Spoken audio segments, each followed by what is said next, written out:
आप हमेशा कंट्रोवर्सी से क्यों घिरे रहते हैं? कुछ लोग तौल के बोलते हैं, कुछ लोग तौल के और ठोक के बोलते हैं। अच्छा। मैं ठोक के बोलता हूँ। अगर इसके कारण कोई मुझे गाली देता है तो वो गालियाँ मेरी छाती पे मेडल है। तो ये बम्पर जीत है, लेकिन ये केवल ट्रेलर है। अभी तो जो सुनामी आनी है ना 2024 में, मोदी की सुनामी, वो उसकी आहट है। ये राहुल गांधी हमारे एक स्टार कैंपेनर हैं। तो मतलब आपका ये कहना है कि राहुल गांधी आपके हक में प्रचार करते हैं? हम तो ये कहते हैं एक और भारत जोड़ो यात्रा होनी चाहिए, क्योंकि जहाँ जहाँ से निकलती है वहाँ से कांग्रेस खत्म होती चली जाती है। भाजपा ईडी को कांग्रेस नेताओं के पीछे ना लगाती तो हो सकता है चुनाव परिणाम कुछ और होते। कोई बेगुनाह सिद्ध हुआ क्या? जिसके घर से नोटों की गड्डियां निकल रही हैं, ईडी उनके घर में जाने लगी, तो इससे कांग्रेसियों के पेट में क्यों दर्द हो रहा है? मध्य प्रदेश में कमलनाथ ने जब महाकाल की आरती के ऊपर थूका गया या दामों में जब धन परिवर्तन कराया गया तो चुप्पी साध ली। जब सनातन को गाली दी, चाहे वो खड़गे जी के सुपुत्र हो, चाहे वो डीएमके के स्टालिन हो, जब इन लोगों ने सनातन को गाली दी और ऐसा लगा कि राहुल गांधी के इशारे पर ये गालियां दी जा रही हैं, जनता ने इस चीज को मुंह से नहीं बोला लेकिन अपने मन में गांठ बांध ली। मैं ये बात कहना चाहता हूँ ऑन रिकॉर्ड आपके चैनल पर, जी, भ्रष्टाचार के खिलाफ सबसे क्रेडिबल लड़ाई हम दिल्ली वालों ने लड़ी है। मुझे गर्व है कि मैं उस लड़ाई का हिस्सा हूँ। 2020 में जाफराबाद मेट्रो स्टेशन के नीचे ऐसा क्या हुआ था कि सुई आपकी तरफ घूमती? ताहिर हुसैन के घर में जो बम मिले, जो पत्थर मिले, क्या वो कपिल मिश्रा के घर में मिले थे क्या? और कपिल मिश्रा ने तो यही बोला था ना कि बंद सड़कें खुलनी चाहिए। ये तो लोकतंत्र का बेसिक राइट है ना। बेसिक तैयारी के साथ दिल्ली को जलाने की कोशिश की गई।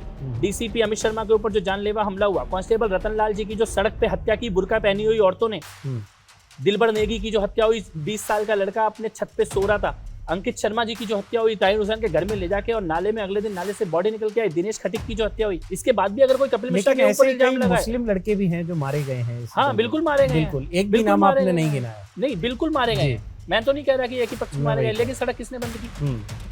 सड़क क्यों बंद हुई? दंगों का आह्वान किसने किया? पुलिस वालों पे हमला किसने किया? गोलियां किसने चलाई? पत्थर किसके घर पे मिले? बम किसके घर पे मिले? कि जहां भी इस प्रकार की सड़कें बंद की जाएंगी, कोई ना कोई कपिल मिश्रा तो आएगा ही ना। बीजेपी पे एक इल्जाम लगता है कि विधानसभा में जहां उसकी सरकार नहीं बनती वहां वो जोड़ तोड़ की राजनीति से सरकार बना लेते हैं। अगर कांग्रेस पार्टी सिंधिया जी जैसे योग्य और सक्षम और प्रभावशाली व्यक्ति को अपने साथ जोड़ के नहीं रख सकती, इसमें भाजपा की क्या गलती है? खाली उनमें एक ही कमी थी कि वो राहुल गांधी से ज्यादा प्रतिभाशाली थे।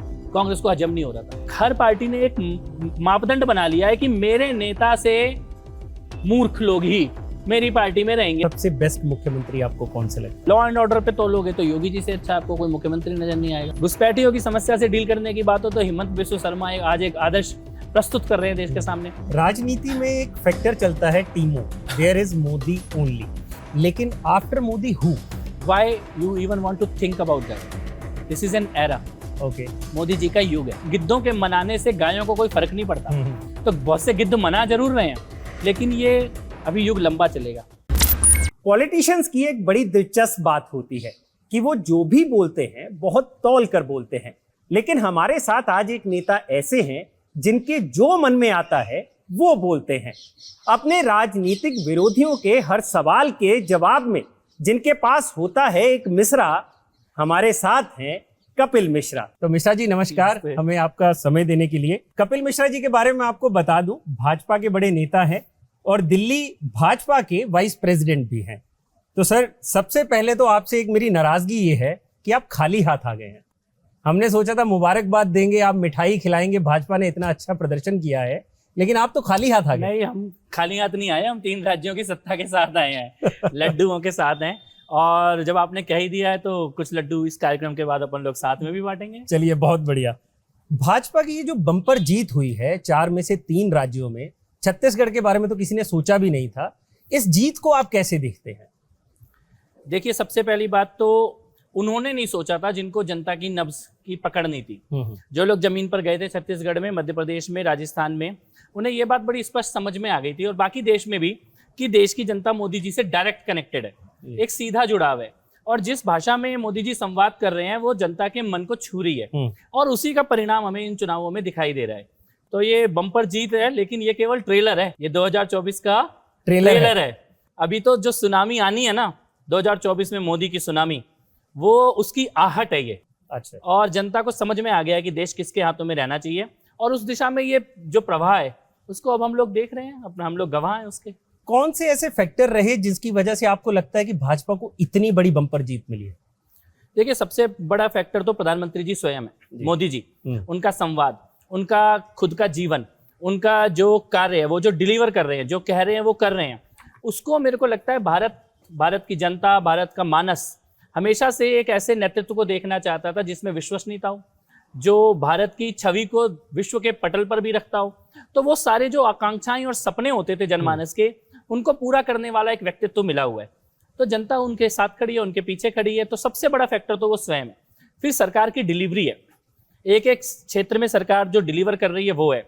और उसके बाद एक और फैक्टर ये भी है कि जो अपोजिशन जब सनातन को गाली देता है, सवाल उठाता है, तो जनता केवल उंगली से उसका जवाब देती है, जनता बोलती नहीं है। लेकिन मुझे लगता है कि जो नकारात्मक राजनीति है विपक्ष की, वो भी एक बड़ा फैक्टर है कि देश की जनता ये समझ चुकी है कि इनसे बचाना होगा।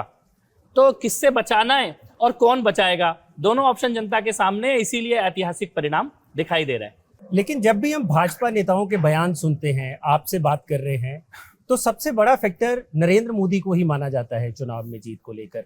जबकि जो पॉलिटिकल एनालिस्ट है जैसे कि प्रशांत किशोर हैं, उनका ये कहना है कि नरेंद्र मोदी तो एक बड़ा फैक्टर है, लेकिन उसके अलावा 4 ऐसे फैक्टर हैं जिसकी वजह से भाजपा जीतती आ रही है और कांग्रेस उससे पार नहीं पा रही। जिसमें से पहला तो हिंदुत्व आइडियोलॉजी पे वो बात कर रहे हैं, दूसरा है फाइनेंशियल एंड ऑर्गेनाइजेशनल जो रिसोर्सेज हैं भाजपा के पास, तीसरा नियो नेशनलिज्म की बात करते हैं जो नरेंद्र मोदी की ही देन है अकॉर्डिंग टू प्रशांत किशोर, और चौथे फैक्टर में वो बात कर रहे हैं लाभार्थी योजनाओं की। तो इन चारों फैक्टर्स को आप कैसे देखते हैं कि क्या इनका कितना बड़ा आप 1000 फैक्टर गिनाइए और हर फैक्टर के पीछे कौन है। जैसे लाभार्थी योजना की आपने बात की, आज जब एक बटन दबता है तो 2000 रुपए अगर कहीं दूर दुमका में किसी आदिवासी के घर में पहुंचना है तो उसके बैंक में पूरा 2000 पहुंचता है। इसीलिए लाभार्थी का विश्वास है। आप अगर देखें प्रधानमंत्री आवास योजना, एक योजना होती थी इंदिरा आवास योजना, एक सांसद को एक घर मिलता था, 2 घर मिलता था, कहीं भी बनवा लो। आज 4 करोड़ घर बने हैं, 2.5 करोड़ ग्रामीण क्षेत्र में और उसके अलावा बाकी शहरी क्षेत्रों में। तो लाभार्थी यहीं से तो निकल के आ रहे हैं ना, उज्ज्वला योजना से निकल के आ रहे हैं लाभार्थी, नल से जल से लाभार्थी निकल के आ रहे हैं। तो इनके पीछे कौन है? इनके पीछे मोदी जी हैं। उनकी ये सोच है कि लास्ट मैन लास्ट वुमेन तक डिलीवर करना है, तो वो डिलीवरी हो रही है। उसके कारण वो अपना एक वोट बैंक तैयार हो रहा है कि जिनको सरकार जिनके घर तक पहुंची उनका एक वोट बैंक तैयार हो रहा है। जिस नियो नेशनलिज्म की, नव राष्ट्रवाद की, न्यू इंडिया की बात की जा रही है, प्रशांत जी ने बोला या किसी ने भी बोला, तो इस देश में ऐसे भी तो प्रधानमंत्री थे जो अंतर्राष्ट्रीय पटल पे खड़े होते थे तो उनको कोई देखता नहीं था। और आज विश्व के राजनेता मोदी जी के साथ सेल्फी खुद पोस्ट करते हैं। जो बाइडेन ने कहा कि मेरे को अमेरिका में लोग ये कह रहे हैं कि मोदी का ऑटोग्राफ लेके आना, ऑस्ट्रेलिया के प्राइम मिनिस्टर ने सिडनी में अपने ऑडिटोरियम में खड़े होकर बोला कि नरेंद्र मोदी बॉस है। फ्रांस का राष्ट्रपति क्या बोल रहे हैं, यूक्रेन ने क्या बोला, रशिया ने पुतिन ने क्या बोला, इमरान खान ने क्या बोला। तो ये सारी जो फैक्टर्स और सब कुछ है, इनके पीछे एक व्यक्ति है, उस व्यक्ति की साधना है, उस व्यक्ति की तपस्या है, उस व्यक्ति का व्यक्तित्व है और जनता से उसका डायरेक्ट कनेक्शन है। और इसी के कारण भारतीय जनता पार्टी इतिहास रच रही है। और मुझे लगता है कि इसको नकारे अगर कोई तो आंखों पे पर्दा डालने वाली बात होगी। एमपी, राजस्थान, छत्तीसगढ़ अच्छी सरकार बनी है, भाजपा ने बहुत मार्जिन से कांग्रेस को पीछे छोड़ दिया है। लेकिन अब जयराम रमेश ट्वीट करके कह रहे हैं कि 2003 में भी हम ऐसे ही हारे थे, लेकिन 2004 में हमने इंडिया शाइनिंग नारे की हवा निकाल दी थी और अब भी उनको विश्वास है कि 2024 में कुछ ऐसा हो सकता है। नहीं, आपको क्या लगता है? देखिए, मेरे को ये लगता है कि दिल बहलाने के लिए गालिब ख्याल अच्छा है। सारे देश को पता है 24 में क्या होने वाला है। जयराम रमेश जी अगर खाली फेस सेविंग के लिए ऐसा बोल रहे हैं तो पार्टी चुनाव हारने के बाद कोई ना कोई लाइन इस्तेमाल करती है अपने कार्यकर्ताओं का मनोबल बढ़ाने के लिए, वो किया उन्होंने। लेकिन अगर वो इस पे विश्वास करते हैं तो इससे बड़ी मूर्खता कुछ नहीं है। और शायद ऐसे ही मूर्खों के कारण कांग्रेस पार्टी आज वहां पहुंच चुकी है जहां कभी उन्होंने सोचा नहीं था कि उनकी ऐसी दुर्गति होगी। मुझे लगता है कि अगर आपको ये समझना होगा कि ये 2003 नहीं है, ये 2004 नहीं है, ये मोदी जी का युग है। सरकार डिलीवर कर रही है और आप जिस व्यक्ति के नेतृत्व में लड़ रहे हो, कांग्रेस पार्टी जिसके नेतृत्व में लड़ रही है, मुझे नहीं लगता कि किसी एक कांग्रेसी को भी उन पर भरोसा है। जो जेएनयू वाली टुकड़े टुकड़े गैंग वाली राजनीति राहुल गांधी ने उठाई है, जातियों को तोड़ने वाला जो कार्ड उन्होंने खेला, जातियों में देश को बांटने वाला जो कार्ड उन्होंने खेला, जो नफरत उन्होंने देश के बाहर जाके देश के खिलाफ बोला, वो राहुल गांधी की नकारात्मक जो राजनीति है, नेगेटिव पॉलिटिक्स, उसका भी एक बहुत बड़ा योगदान है भारतीय जनता पार्टी की विजय में। और मुझे लगता है कि कांग्रेसियों को जमीन पे तो ये बात समझ में आ गई है, लेकिन राहुल गांधी के आसपास के लोग, क्योंकि उनका अस्तित्व टिका हुआ है इस झूठ पर, वो इस प्रकार के झूठ बेच रहे हैं। राहुल गांधी हमारे एक स्टार कैंपेनर हैं, 2003 में नहीं होते थे। तो जयराम रमेश इस बात को भूल गए कि 2003 में राहुल गांधी बीजेपी के स्टार कैंपेनर नहीं थे। आज वो भी हमारे स्टार कैंपेनर है और वो फैक्टर बहुत बड़ा प्रभाव पैदा करता है। तो मतलब आपका ये कहना है कि राहुल गांधी आपके हक में प्रचार करते हैं? हम तो ये कहते हैं एक और भारत जोड़ो यात्रा होनी चाहिए, क्योंकि जहां जहां से निकलती है वहां से कांग्रेस खत्म होती चली जाती है। वैसे तो उनकी तैयारी है भारत जोड़ो यात्रा की। आपको क्या लगता है कि इसमें क्या होने नहीं, वाला हम तो स्वागत करेंगे। मैं तो ये चाहता हूँ राहुल गांधी पूरे देश का एक चक्कर लोकसभा से पहले और लगा लें तो कांग्रेस पार्टी सिंगल डिजिट में आ जाएगी। चलिए, एक सवाल जो भी आज के वक्त में हर कोई पूछ रहा है, देखिए भाजपा ने नरेंद्र मोदी के चेहरे पर चुनाव लड़ा, पीएम के चेहरे पर चुनाव लड़ने का जो फायदा मिला वो हमने देखा, लेकिन अब सीएम कौन बनने वाला है? तीनों राज्यों में अभी तक भी वो पशुपेश बना हुआ है कि आने वाले वक्त में वहां पर सीएम कौन बनेगा। 2-4 दिन में दूर हो जाएगा पशुपेश। आप ही के चैनल पे ब्रेक होने वाला है, हम तो आपके चैनल पे देखेंगे कौन बनाए। लेकिन ये निश्चित है कि हमारे पास बहुत सारे योग्य लोग हैं, उनमें से कोई एक व्यक्ति को बनना है। पूर्ण बहुमत की सरकार है, तीनों राज्यों में पूर्ण बहुमत है, स्पष्ट बहुमत है, जनादेश स्पष्ट है और कोई उहापोह की स्थिति नहीं है। 2-4 दिन का जो समय लगना चाहिए किसी भी संगठन को, क्योंकि चुने हुए विधायक जब चुनेंगे अपने प्रतिनिधि को, अपने नेता को, वो एक ऑटोमेटिक प्रोसेस है और मैं तो आपके माध्यम से जानूंगा कि कौन बनाए। तो क्या लगता है आपको कि इस बार तीनों स्टेट्स में सीएम चेंज हो जाएंगे चेहरे, या पुराना चेहरा कोई रिपीट होगा? आपके माध्यम से मुझे पता लगेगा, मेरे माध्यम से आपको नहीं पता लगेगा। ये सबसे स्मार्ट आंसर है आपकी तरफ से। मैं आपके चैनल पे देखूंगा कि कौन बनेगा। चलिए, बहुत शुक्रिया कांग्रेस वालों का। लेकिन एक चीज जो अभी हम लोग सुनते आ रहे हैं बयान, या इलेक्शन के रिजल्ट्स आने से पहले भी वो बयान दे रहे थे कि ईडी ने बहुत बड़ा खेल रचा, कि ईडी अगर भाजपा ईडी को कांग्रेस नेताओं के पीछे ना लगाती तो हो सकता है चुनाव परिणाम कुछ और होते। नहीं तो हमने तो ये वादा किया था ना कि हम भ्रष्टाचारियों के ऊपर कार्रवाई करेंगे, तो क्यों ना लगाते? घोटालों के खिलाफ कार्रवाई करेंगे, भ्रष्टाचारियों को जेल भेजेंगे, ये तो हमारे मैनिफेस्टो में है। तो जनता से किया हुआ वादा पूरा हो रहा है। दूसरी बात, क्या एक भी व्यक्ति जिसके घर पे ईडी पहुंची और जो गिरफ्तार हुआ वो बाहर आया क्या जेल से? कोई बाहर आया क्या? कोई बेगुनाह सिद्ध हुआ क्या? जिसके घर से नोटों की गड्डियां निकल रही हैं, ईडी उनके घर में जाने लगी, तो इससे कांग्रेसियों के पेट में क्यों दर्द हो रहा है? देश प्रतीक्षा कर रहा था कि जांच एजेंसियां इन दरवाजों पर पहुंचे, इन बड़े बड़े मगरमच्छों का सच सामने आए। आज जांच एजेंसियां वो काम कर रही हैं जिसकी उनसे अपेक्षा थी, और मुझे लगता है स्वागत करना चाहिए, क्योंकि सरकार किसी की भी हो, ये कोई छोटे लोग नहीं है जिनके ऊपर छापे मारे जा रहे हैं। और हमें अपने जांच एजेंसियों के अधिकारियों का और कर्मचारियों को नमन करना चाहिए, अभिनंदन करना चाहिए कि उन दरवाजों पे जा रहे हैं, अपना बहुत कुछ दांव पे लगा के जा रहे हैं। जो काम सैनिक बॉर्डर पे करता है वो जांच एजेंसियां अपना कर्तव्य निभा के देश के अंदर कर रही हैं। देश के दुश्मनों को, देश को खोखला करने वाले लोगों को पकड़ा जा रहा है, और कांग्रेसियों को इससे पेट में दर्द होगा, ये हमें मालूम था। लेकिन जनता साथ में है, जनादेश बता रहा है कि जनता ईडी और सीबीआई की कार्रवाई के पक्ष में है। तो छत्तीसगढ़ में क्या बदला ऐसा कि एकदम से रिवाज बदल गया, मिजाज बदल गया? लोग सोच रहे थे कि कांग्रेस रिपीट करने वाली है, भाजपा कहीं भी एग्जिट पोल्स में भी कहीं पास नहीं नजर आ रही थी, तो छत्तीसगढ़ में ऐसा क्या बदल गया? आखिरी व्यक्ति तक पीएम का डायरेक्ट कनेक्शन, इससे बड़ा कोई फैक्टर नहीं है। भ्रष्टाचार के बारे में, भूपेश बघेल जी के भ्रष्टाचार के बारे में, उनकी सरकार के, जैसे एक एग्जांपल मैं आपको देता हूं, वो बच्चा था साहू, जिसकी हत्या की जिहादियों ने, हत्या की, और बघेल की सरकार का रिस्पांस क्या था? उन्होंने हत्यारों को संरक्षण दिया, बचाने का काम किया।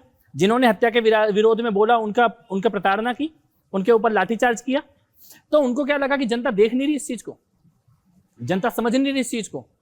आप एक तरफ तो नकली हिंदू बन के कुर्ते के ऊपर जनेऊ पहन के घूमोगे चुनाव आने पर, लेकिन जब आपकी सरकार आएगी तो आप जिहादियों को बचाओगे, जो कि राजस्थान में अशोक गहलोत ने किया कन्हैया लाल जी के हत्यारों के साथ, छत्तीसगढ़ में भूपेश बघेल ने किया, और मध्य प्रदेश में कमलनाथ ने जब महाकाल की आरती के ऊपर थूका गया, या दामों में जब धर्म परिवर्तन कराया गया, तो चुप्पी साध ली। तो जनता को पता था असली हिंदू कौन है और चुनावी हिंदू कौन है। भ्रष्टाचार बहुत बड़ा फैक्टर था, और प्रधानमंत्री जी की विश्वसनीयता। प्रधानमंत्री जी ने पहली बार शायद किसी चुनाव में, चुनाव प्रचार के दौरान कहा कि मैं शपथ ग्रहण में आऊंगा, और मुझे लगता है जनता ने उस संकल्प को पूरा करने का प्रण लिया, और वो पूरा किया उन्होंने। तो आपको लगता है कि कन्हैया लाल मर्डर केस एक इतनी बड़ी वजह बनी है कि राजस्थान में भी इस लेवल पे वोट परिवर्तन हो गया? केवल कन्हैया लाल जी का हत्या जी नहीं है फैक्टर, नरेंद्र लेकिन वो मोदी एक बड़ा जी नहीं, ने- मैं आपको बताता हाँ, हूँ, खाली तुष्टीकरण पे ही मैं आपको जी। बताता हूँ। अशोक गहलोत सरकार का तुष्टीकरण आंखों पे चुभने लगा था, दिल में पीड़ा पैदा कर रहा था। कौन मरेगा तो सरकार मुआवजा देगी और किसके मरने पे मुख्यमंत्री बोलेंगे भी नहीं, ये राजस्थान देख रहा था। कब प्रियंका गांधी की और राहुल गांधी की गाड़ियां हाथरस में जाके खड़ी हो रही थी कि लेकिन राजस्थान में अगर जली हुई बेटी का शव भी सड़क में मिले तो मुंह खोलने को तैयार नहीं थे। धर्म देख के उनकी आंखों में आंसू आ रहे थे, चाहे वो राहुल गांधी हो, चाहे अशोक गहलोत हो, चाहे भूपेश बघेल हो। इसकी कीमत उन्हें चुकानी थी, इसकी कीमत उन्हें चुकानी थी। बाकी सब फैक्टर्स के साथ ये फैक्टर भी था, और उसके बड़ा फैक्टर जब सनातन को गाली दी, चाहे वो खड़गे जी के सुपुत्र हो, चाहे वो डीएमके के स्टालिन हो, जब इन लोगों ने सनातन को गाली दी और ऐसा लगा कि राहुल गांधी के इशारे पर ये गालियां दी जा रही हैं, जनता ने इस चीज को मुंह से नहीं बोला लेकिन अपने मन में गांठ बांध ली। और मुझे लगता है कि इन सारे फैक्टर्स को जो भी देश की राजनीति को समझते हैं उन्हें ये फैक्टर दिखाई दे रहे हैं। आपकी चहेती पार्टी का क्या हुआ? मतलब इतने ज्यादा इलेक्शंस में उन्होंने अपने लोग उतारे, सब कुछ हुआ, लेकिन एक भी सीट देखिए केजरीवाल की क्या पीड़ा हुआ ये ऐसा है क्या? कि चुनावों में जमानत बच नहीं रही और अदालत में जमानत मिल नहीं रही। ये अरविंद केजरीवाल की पीड़ा है।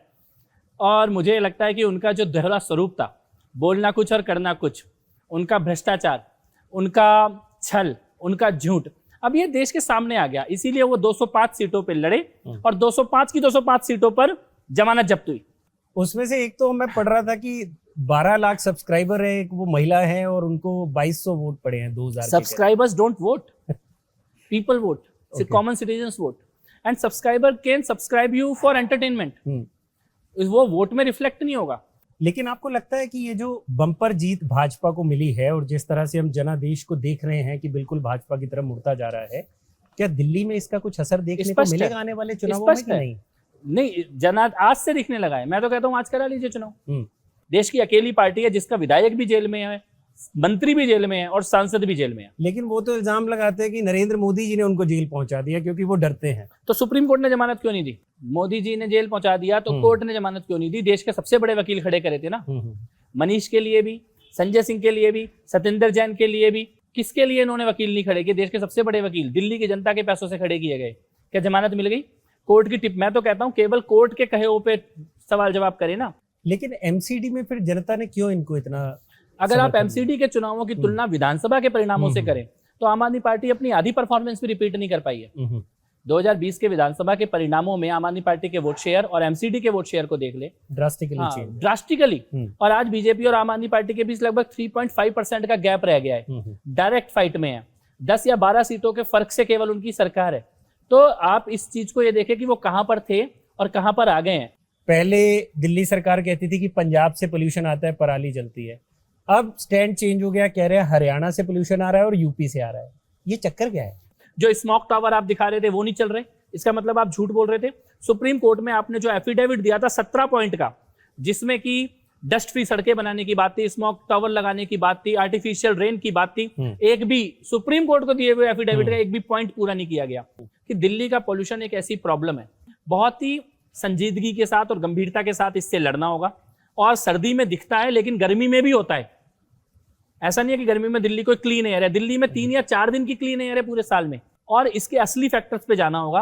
कुछ लोग बोलते हैं ये पटाखे चलाने से हो गया। अगर पटाखे चलाने से होता तो गाजा में 20,000 टन बारूद फट चुका है, लेकिन AQI है 40। ये चेक करना पड़ेगा, मुझे इस बारे में पता नहीं। आप गूगल कर लेना, अब तो ऑन रिकॉर्ड हो गया ना। जो मैं बोल रहा हूँ, बिल्कुल 20,000 टन बारूद फटने के बाद AQI है 40। और आप दिल्ली में पोल्यूशन रोकने के लिए खाली दिवाली के पटाखों पे बैन कर रहे हैं। इसका मतलब आप फैक्टर्स को एड्रेस नहीं कर रहे, आप खाली दिखावे का खेल खेल रहे हैं। बच्चों के पटाखे बंद करने से दिल्ली का पोल्यूशन बंद नहीं होगा, उसके पोल्यूशन के फैक्टर्स के ऊपर काम करना होगा। IIT की रिपोर्ट देखनी होगी, साइंटिफिक तरीके से दूर करना होगा और सीरियसनेस लानी होगी। कुछ थोड़ा आपके बारे में बात करते हैं। दिल्ली की मेयर रह चुकी अन्नपूर्णा मिश्रा जी का बेटा, कॉलेज से पढ़ाई करते हैं, बाहर निकलते हैं, कुछ अपना शायद आपने कोई ऑर्गेनाइजेशन भी फाउंड की थी। उसके बाद आप इंडिया अगेंस्ट करप्शन से जुड़ते हैं, फिर वहां से आप आम आदमी पार्टी में आते हैं, चुनाव हारते हैं, जीतते हैं, मंत्री बनते हैं, वाटर पोर्टफोलियो मिलता है। उस दौरान फिर 2017 तक आते आते ऐसा क्या हुआ कि जो करप्शन के चार्ज आप शीला दीक्षित पे लगा रहे थे, वैसे ही चार्ज आपने अपनी सरकार पे लगाए और 2017 में आपने पार्टी छोड़ दी। मेरी तो यूनिफॉर्म जर्नी है।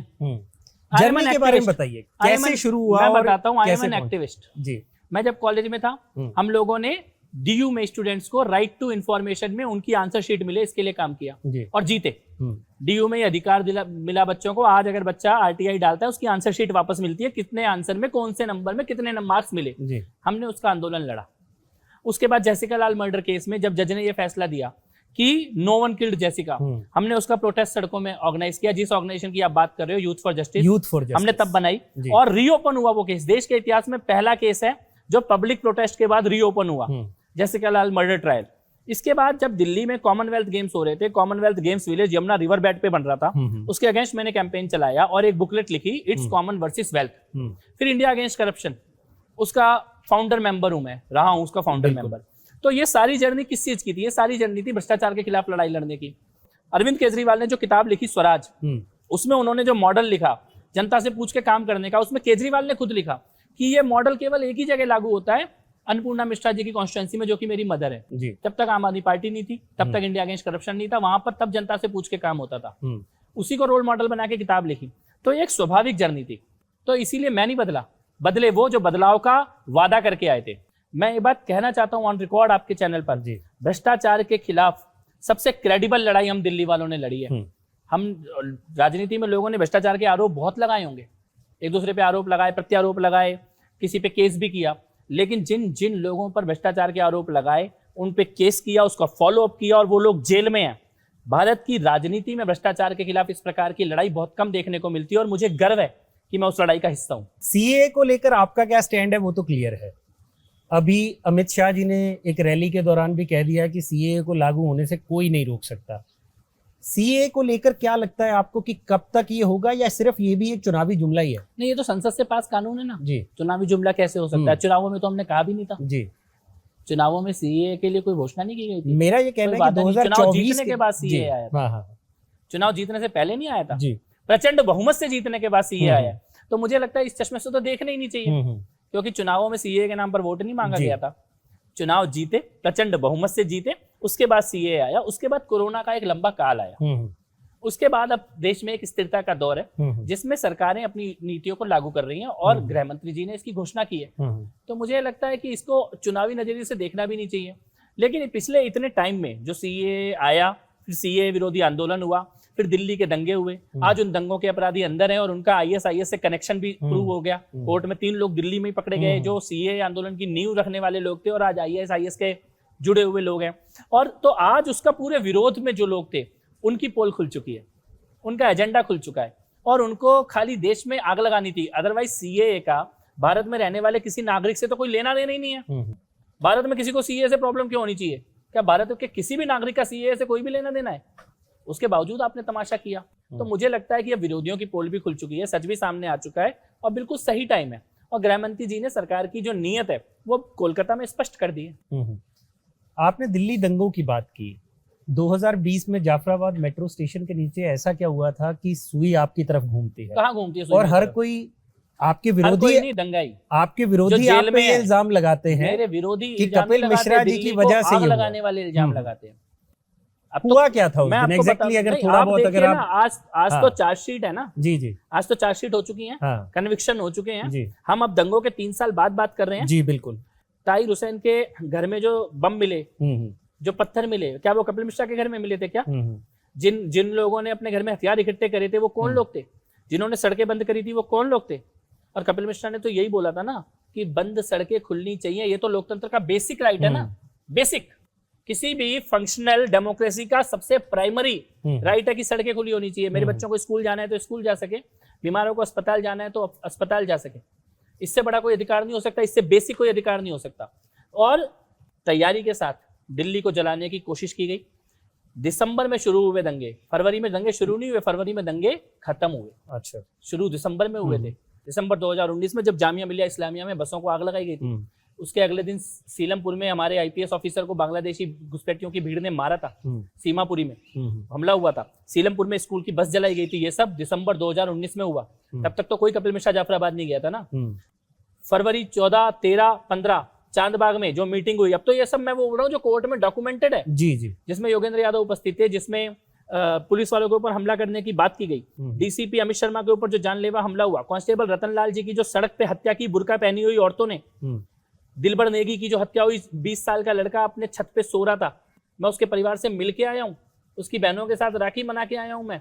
वो 20 साल के लड़के का क्या कसूर था, वो तो रेस्टोरेंट में काम करता था। अंकित शर्मा जी की जो हत्या हुई, ताहिर हुसैन के घर में ले जाके और नाले में अगले दिन नाले से बॉडी निकल के आई, दिनेश खटीक की जो हत्या हुई, इसके बाद भी अगर कोई कपिल मिश्रा लेकिन के ऊपर ऐसे इल्जाम कई लगाए, मुस्लिम लड़के भी हैं जो मारे गए हैं इस हाँ दंगे बिल्कुल में। मारे गए हैं, बिल्कुल, एक भी बिल्कुल नाम मारे आपने गए नहीं हैं। गिनाया। नहीं, बिल्कुल मारे गए जी। हैं। मैं तो नहीं कह रहा कि एक ही पक्ष में मैं मारे वही गए, कह लेकिन रहा। सड़क किसने बंद की?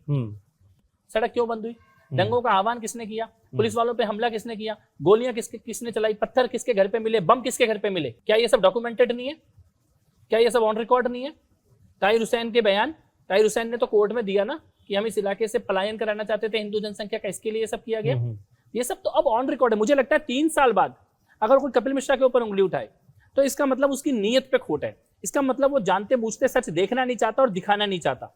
लेकिन मैं ये भी कहना चाहता हूँ कि जहां भी इस प्रकार की सड़कें बंद की जाएंगी, कोई ना कोई कपिल मिश्रा तो आएगा ही ना। आप हमेशा कंट्रोवर्सी से क्यों घिरे रहते हैं? आपका कोई भी बयान आता है उस पे कंट्रोवर्सी आप बताइए ना, कौन सी कंट्रोवर्सी हुई? चाहे वो सीए से जुड़ा हुआ था, चाहे इससे पहले जाफराबाद से पहले भी सीए के दौरान ही जब देश के गद्दारों को वो बयान सामने आते हैं, उस दौरान वो रैली के दौरान भी आपका नाम आगे आता है। ऐसी कई चीजें, इवन आपका सोशल मीडिया जब हम देखते हैं तो उसमें भी ज्यादातर ट्वीट्स यही होते हैं कि फला जगह पे। कुछ लोग तौल के बोलते हैं, हाँ, कुछ लोग तौल के बोलते हैं, कुछ लोग तौल के और ठोक के बोलते हैं। अच्छा, मैं ठोक के बोलता हूँ और आज तक कानून की किसी लाइन को क्रॉस नहीं किया। आज तक कोई आपराधिक एफआईआर नहीं है मेरे खिलाफ।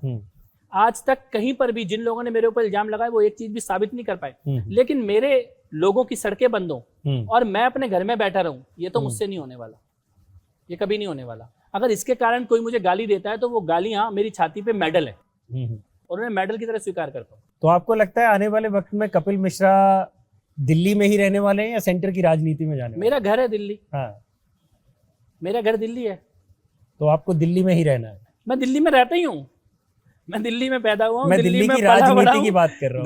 दिल्ली की स्कूलिंग है, दिल्ली का कॉलेज है, मेरे बच्चे दिल्ली के हैं, तो हम दिल्ली वाले हैं। तो कपिल मिश्रा कभी दिल्ली से बाहर गए नहीं और ना जाएंगे? नहीं, दिल्ली से बाहर काम के लिए जाते हैं, राजनीति के लिए जाते हैं, लोगों से मिलने के लिए जाते हैं। बढ़िया। लेकिन मेरे को लगता है राजनीति की दिशा ईश्वर तय करता है और मैं एक एक्टिविस्ट था, एक एक्टिविस्ट हूँ और दिल्ली की लड़ाई अभी अधूरी है। हमने जब शीला दीक्षित के भ्रष्टाचार के खिलाफ जो लड़ाई शुरू की थी, उस लड़ाई का बेसिक ये था कि दिल्ली में एक करप्शन फ्री सरकार आए जो जनता के लिए काम करे। वो लड़ाई अभी अधूरी है, तो वो मिशन अभी हमारा चल रहा है। वो मिशन जब पूरा होगा तब आगे की बात करेंगे। फ्रीबीज पॉलिटिक्स को कैसे देखते हैं आप कि फ्री में बिजली, फ्री में पानी? अब तो ज्यादातर कांग्रेस और भाजपा भी कहीं कहीं ऐसे वादे करने शुरू कर चुके हैं, तो ये फ्रीबीज पॉलिटिक्स देश को किधर लेकर जा रहा है? देखिए, किसी सरकार के पास अगर रिसोर्सेस हैं हाँ, और उसको लगता है कि किसी कारण से वो किसी एक पर्टिकुलर सेक्टर को एम्पावर कर सकती है तो कीजिए, लेकिन अपने राज्य की कीमत पर मत कीजिए। ऐसा ना हो कि अगले दिन आप अपने कर्मचारियों की तनख्वाह देनी बंद कर दे, जैसा कि आज पंजाब में हो रहा है, जैसा कि दिल्ली में हो रहा है। आपने 10,000 सिविल डिफेंस के लोगों को नौकरी से निकाल दिया, आपने होमगार्ड्स को नौकरी से निकाल दिया, आपने आंगनबाड़ी वालों को नौकरी से निकाल दिया, आपने डाटा एंट्री वालों को नौकरी से निकाल दिया। तो अगर आपके पास तनख्वाह के पैसे नहीं है तो फिर वादे मत कीजिए। अगर आप सरप्लस में हैं तो आप कर सकते हैं। मेरे को लगता है कि एक इसके ऊपर बैलेंस समझना होगा और जो सरकार में उसको ये समझना होगा कि सरकारें आती जाती रहेंगी, लेकिन अगर आपने फाइनेंशियली डुबो दिया स्टेट को तो रिकवर करने में बहुत लंबा टाइम लगेगा। तो वो समझ के साथ अगर कोई सत्ता में काम करता है, हर नेता को इस समझ के साथ ही काम करना होगा। 2024 के चुनाव पे चलते हैं। भाजपा के मैनिफेस्टो में था राम मंदिर बनने जा रहा है, धारा 370 हटाएंगे, हट गई, और अब वन नेशन वन इलेक्शन एक ऐसी चीज है जिसके बारे में ऑलरेडी बात होनी शुरू हो चुकी है। आप इस चीज को किस तरह से देखते हैं? क्या वाकई देश में वन नेशन वन इलेक्शन वाली थ्योरी चलनी चाहिए या नहीं? व्हाई नॉट, क्यों नहीं? चुनाव में जो पूरी प्रक्रिया है, चुनाव का जो खर्चा है, चुनाव का जो टाइम है, मेरे को ये लगता है कि इसको सभी चाहेंगे ये रिड्यूस हो और सभी चाहेंगे कि देश केवल one election after an election, एक इलेक्शन से दूसरे इलेक्शन तक की देश की यात्रा ना हो। उसके बीच का एक टाइम पीरियड सरकारों को भी मिले अपनी नीतियों को लागू करने का और जनता को भी मिले चीज़ों को परखने का। तो पंचायत का इलेक्शन, फिर नगर निगम का इलेक्शन, फिर विधानसभा का इलेक्शन, फिर संसद का इलेक्शन, फिर कहीं पे उपचुनाव, कई जगहों पे तो पिछले 2 सालों में 7-7 इलेक्शन हुए हैं। 7 बार लोगों ने वोट डाला है। तो इस सबको लिमिट किया जा सकता है। प्रधानमंत्री जी का एक विजन है और देश उस विजन के साथ खड़ा है। एक्सपर्ट कमेटी उसके ऊपर अपनी रिपोर्ट बना रही है। अब मेरे को लगता है वो दिशा में जाना ही है। आज जाएंगे, कल जाएंगे, लेकिन अंतोगत्वा उस दिशा में जाना ही होगा। बीजेपी पे एक इल्जाम लगता है कि विधानसभा में जहां उसकी सरकार नहीं बनती वहां वो जोड़ तोड़ की राजनीति से सरकार बना लेते हैं। चाहे वो महाराष्ट्र था, उससे पहले मध्य प्रदेश था, ऐसे कई जगहों पे हुआ है। इस इल्जाम को आप किस तरह से देखते? अगर कांग्रेस पार्टी सिंधिया जी जैसे योग्य और सक्षम और प्रभावशाली व्यक्ति को अपने साथ जोड़ के नहीं रख सकती, इसमें भाजपा की क्या गलती है? इसमें भाजपा की क्या गलती है? क्या ज्योतिरादित्य सिंधिया में कोई कमी थी? क्या उनके नेतृत्व में कोई कमी थी? क्या जनता से कनेक्ट में कोई कमी थी? क्या उनके खाली उनमें एक ही कमी थी कि वो राहुल गांधी से ज्यादा प्रतिभाशाली थे, कांग्रेस को हजम नहीं हो रहा था। तो वो कहीं तो जाएंगे और फिर देश के सामने एक ऐसा विकल्प उपस्थित है जो देश को आदर्श सरकार दे रहा है, डिलीवर कर रहा है, जनता जिससे कनेक्टेड है। तो मुझे लगता है कि हर प्रकार की पार्टियों में जो भी टैलेंट पूल है वो अल्टीमेटली बीजेपी की तरफ ही आएगा, क्योंकि हर पार्टी ने एक मापदंड बना लिया है कि मेरे नेता से मूर्ख लोग ही मेरी पार्टी में रहेंगे। तो आप अगर उस मापदंड को बनाएंगे तो योग्य व्यक्ति कहीं तो जाएंगे। आज भारतीय जनता पार्टी के दरवाजे खुले हुए हैं, वहां पे सिंधिया जी जैसे लोग आ रहे हैं और डिलीवर कर रहे हैं। गवर्नमेंट में भी डिलीवर कर रहे हैं, इलेक्शन में भी डिलीवर कर रहे हैं। मैं सिंधिया जी के साथ था अभी इंदौर में, हम दोनों की जनसभा थी। मैंने सिंधिया जी को देखा, वो किसी राजा की तरह नहीं थे, वो एक कार्यकर्ता की तरह थे। जिस प्रकार से उनका जो संवाद था जनता के साथ, उनकी जो मेहनत थी इस चुनाव में, वो मेहनत कांग्रेस पार्टी नहीं समझ पाई और प्रधानमंत्री जी ने, मोदी जी ने समझ लिया। इससे पहले विरोधी नारा लगा रहे थे कि मध्य प्रदेश में महाराज भाजपा है, शिवराज भाजपा है और एक नाराज भाजपा है।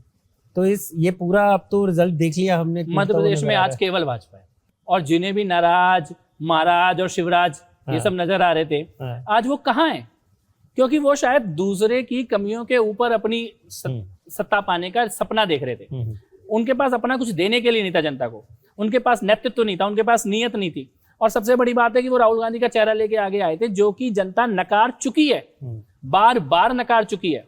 आप किसी फेल्ड प्रोडक्ट को रीपैकेज करके कितनी बार भी लॉन्च कर लो, जनता उसकी असलियत समझ चुकी है। और कांग्रेस के शीर्ष नेतृत्व लोगों को ये बात समझ में आ जाएगी तो वो पार्टी बचेगी, वरना राहुल गांधी जहां स्वयं है वहीं पार्टी को ले जाएंगे। भाजपा की सबसे बेस्ट सरकार आपको किस स्टेट में नजर आती है और सबसे बेस्ट मुख्यमंत्री आपको कौन से लगता है? देखिए, कोई तीन नहीं, कैसे तोलोगे?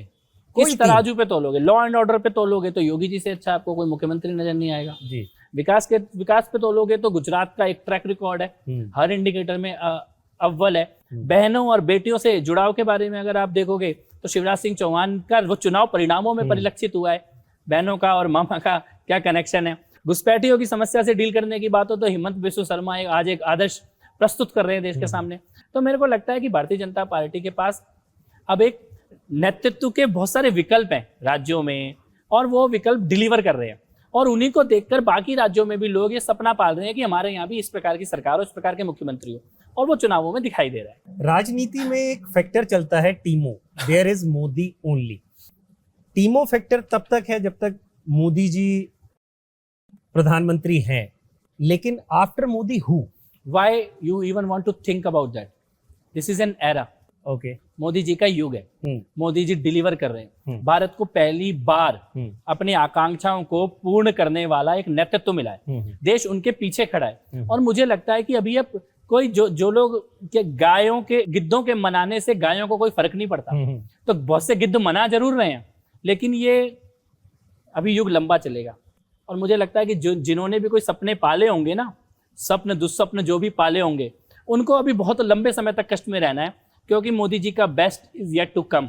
चलिए, मोदी जी का बेस्ट येट टू कम, इसी नोट पे हम लोग आज की चर्चा को समाप्त करते हैं और देखेंगे 2024 का नतीजा किस ओर बैठने वाला है। ज्यादातर पोल एनालिस्ट इस चीज को भांप चुके हैं और लोग भी, नेता भी, और इन नतीजों को यानी 2023 के जो विधानसभा चुनाव है इनको कहा जा रहा था सेमीफाइनल। अब तो सेमीफाइनल भी भाजपा जीत चुकी है। अब देखते हैं फाइनल में क्या होता है। बहुत शुक्रिया सर हमें समय देने के लिए। हमारे साथ थे कपिल मिश्रा जी। आप ऐसी ही चर्चाओं के लिए हमारे साथ जुड़े रहिए। आप देख रहे हैं अनकट। शुक्रिया।